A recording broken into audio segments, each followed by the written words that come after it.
The name of the game here is behavior modification. He wants Canada and Mexico to help stem the flow of drugs and people across the border. That's number one. He doesn't think they're doing enough. He's using these tariffs as a tool to say, look, I'm not fooling around. We mean business. Until you help me, I'm going to inflict some pain upon you. The American economy is bigger than yours. You depend on us more than we depend on you. Therefore, please modify your behavior. That's Republican Scott Jennings giving a much-needed reality check on Trump's recent tariffs to the hysterical establishment media hacks on CNN. Welcome to Nerk News. I'm Nerkish, and President Trump recently introduced a 25% tariff on all imports coming from Mexico and Canada that will take effect tomorrow, citing trade imbalances, border security, and drug trafficking as the primary reasons. Naturally, this has the media upset because they don't understand what America First means and have a habit of boiling everything down to high school cafeteria-style politics. I'm sure conversations are going on with both countries about what it would look like to secure their borders and to stop the flow of people and drugs across the border. And if Donald Trump could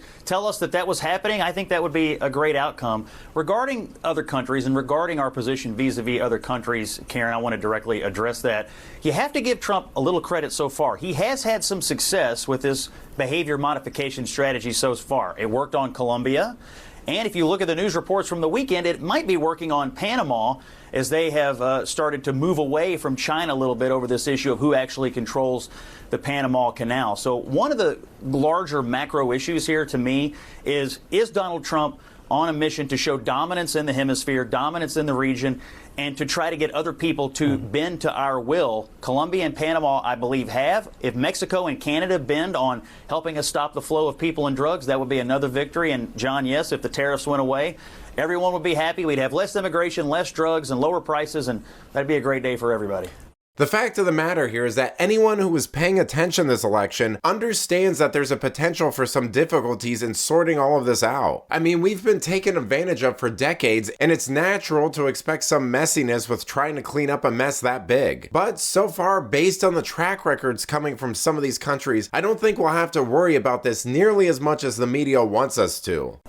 Well, number one, the reason Donald Trump had to resort to these tariffs and sanctions and punishments today is because the president of Colombia refused to accept a flight of migrants. He said he wouldn't take them. Donald Trump said, we're going to enter the F around and find out portion of this conversation. And he hit him with sanctions and tariffs. And now tonight, the Speaker of the House, Mike Johnson, says Congress is going to back him up on that. He's putting Colombia, he's putting the rest of this hemisphere on notice that you are not dealing with the same president that you were. You're dealing with someone who is taking illegal immigration seriously. Now, within an hour of making that threat, the president of Colombia said, whoa, I'll send my own plane to pick these people up. So obviously, he got their attention. I don't think there's actually going to be any tariff war between the United States and Colombia, because as long as they come get their people, I doubt Donald Trump's going to end up tariffing them, and they won't tariff us.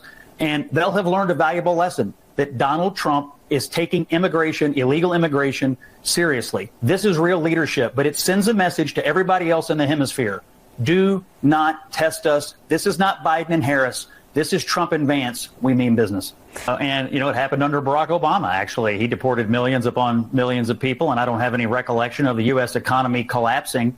And no Republican, and I don't think most Americans are taking seriously the argument that the U.S. economy is underpinned by violent, criminal, illegal immigrants. I mean, if our entire economy is underpinned by people who are rapists and murderers and commit other violent acts, then, you know, we got a whole other set of issues going on in the economy that we ought to talk about today. You know, Jennings just made a great point there, because liberals are doing whatever they can to change the hearts and minds of Americans on this issue, including showing tragic videos of clean Walmarts with less shoppers and small business owners whining that if they can't hire illegals to pay pennies on the dollar, they'll go out of business. Well, sorry, but if your entire business model is predicated on exploiting illegals, maybe it wasn't a good business to begin with. I mean, people just aren't buying that argument. So the populations that they are starting with are violent, criminal, illegal aliens. Then they also have 1.5 million people who have existing, fully adjudicated orders.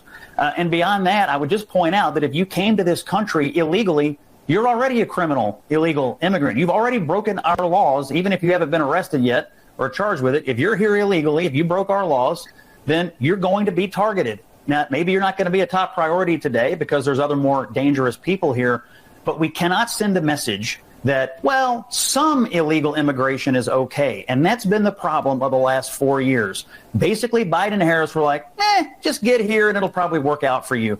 That is no longer the communication strategy of the U.S. government. The strategy is, don't try us. Whether you're the president of Colombia or somebody who just walked across the border illegally, do not try us. It is not going to work out for you, period. All right. This is another great point. You see it a lot with how establishment media has been reacting to Trump saying that he'll put tariffs on Canada or claiming that he'll deport anyone who's here illegally regardless of whether they have a violent record or are being paid under the table. Once again, Jennings is absolutely right, and America needs to send a message that we finally have someone applying an equal standard to all of this, which apparently the left can't stand. But let me know what you think. How will these tariffs play out? Will Mexico and Canada cave, or will we be forced to compromise with them? Let me know in the comments, and if you enjoyed this video, please give it a like and subscribe to the channel. That stuff really does help us out. Until then, this has been Nerk News. Thanks for watching. Bye.